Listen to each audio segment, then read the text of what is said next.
Gulf Coast independent wrestling fans, we're back here on Front Row Fanatics, Internet Gargoyle, the infamous TNT. We're talking wrestling, indie scene, mega scene, whatever we're talking. I'm drinking anyway. Internet, take it away. All right. And keep in line with this questioning here. Did you ever have, how close did you ever get to, like, let's say WWE or WCW or... I worked dark matches for them or job for them, Right. WCW and WWF. Awesome. Back in the day, they'd come down, they'd use all the local talent. That business has kind of changed. Yeah, absolutely. You don't see that anymore. No. Sad but true. They pack a full crew and the local guys don't get a shot anymore for any exposure like they used to back then. And that used to bring a good payday for us local guys. Yeah. Plus gave you, some experience working on something on a bigger scale, but... National exposure Yeah. is what you got. Yeah. Questions from the audience. Okay. Alexandra dear, speak freely, my love. Now this is going to go back. You had said that you worked for many different promotions. Yes. Which one of the promotions was your favorite, and what set them off from everybody else? What made them so different to have stuck with you?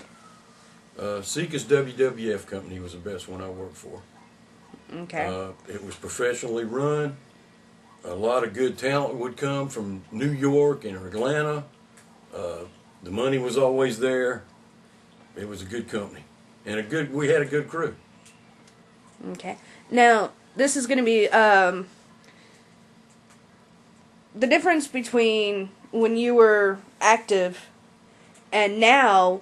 What do you, is the respect level different from then to now? No, I wouldn't think so. Not once you get back in the back. I go back in the back, the guys respect me, old veteran wrestler. They take any advice I give them or anything. That part of the business is really kind of the same as it was. Well, that's good that I think a lot of the younger guys should listen to the veterans. They can't do anything but help them. Right. The guys that have been there, done that, and got the T-shirt.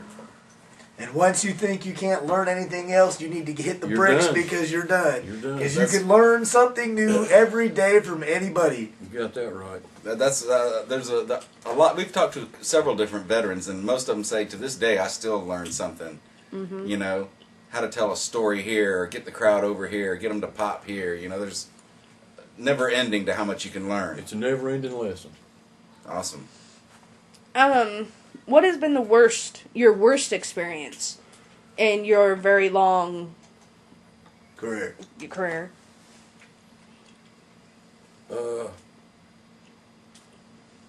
I'd say rolling up on auto accidents on the road. That was a bad experience. Really? Yes. Wow.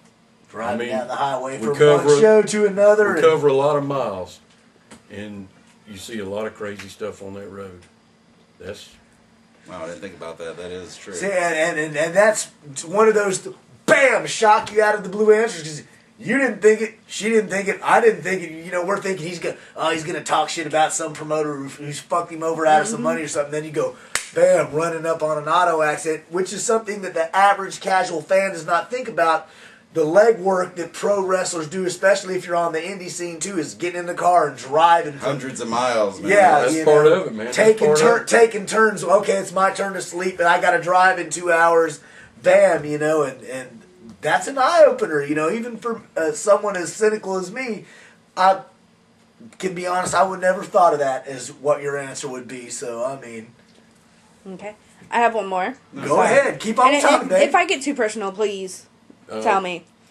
Has there ever been in your career a time where you have said, this is it, it's enough? But have you ever had a time where you were just like, that's it, I quit? Yes, my first day. Okay. Oh my God, an honest answer again. Boom, boom, boom, boom. I can't take it. When I found out it was a work, I quit. Wow. Would you have any advice for some young people who would like to get into the business? Is there any advice you could give them on what to do or what to expect or what not to do? Yeah. Find somebody that'll train you that you can really trust. Train hard and stick with them. Cool. Because I've seen that with a lot of the young talent today. you ask them who trained them, and they'll go down a list. Well, over here I trained there, here, there. I mean, do you think I trained for 6 days over here and 2.5 weeks over here and a month and a half over there, and I mean, hell, Gargoyle trained me on how to drink Heinekens in his backyard. Yeah. And what you find out about those guys, they're gone in about a year, and they really never really learn how to work. Right. I mean, Okay, Sad but true. I do have one more question. Do you have any regrets? yes, I do. Back in when I first got in the business, every football season I would quit wrestling and go coach my boys at Myrtle Grove, and it hurt me from getting to the top level. That's one regret I have. And Thank Sika you. told me that. Uncle Elmer told me that. They said, "Man, T, that football's killing you." But man, I love my boys and that. Yeah. And give it up for that for coaching. I hear you. You got to give it to him for making a life choice like that, and somebody that can put family first. That's Yeah. Thank you for being honest. I just worked it out where I could do both. There you go. There you go. Got the best of both worlds, Right. man. You compromise, and you got to take care of the children that you love, and still pursue the career that you love. So I mean, a no lose situation there. all right. Well, I think we're going to wrap it up. But thank you so much for coming over. Enjoyed it. Anytime you Thank want you, to stop sir. by, we would love to hear your insight on stuff. It's been a real eye opener, made us think about some things, and it's been a while since we had a guest that made us do that. Actually sit back and think about other parts of wrestling. So we want to thank TNT. One more round of applause for TNT. Fans, check with the All Pro message board. You can check out when that's going to happen. TNT taking on the imposter, Turbo Ted. When he's gonna kill Turbo Turd, the owner of the fastest defeat in Ultimate Wrestling history, like what, 3 seconds? Yeah. Oh, the turd, you're going down, baby. This man's gonna kill you. It's coming. It's coming. All right, so fans, be on the lookout for that. Take us out, Gargoyle. With that being said, we'll see you in the front row.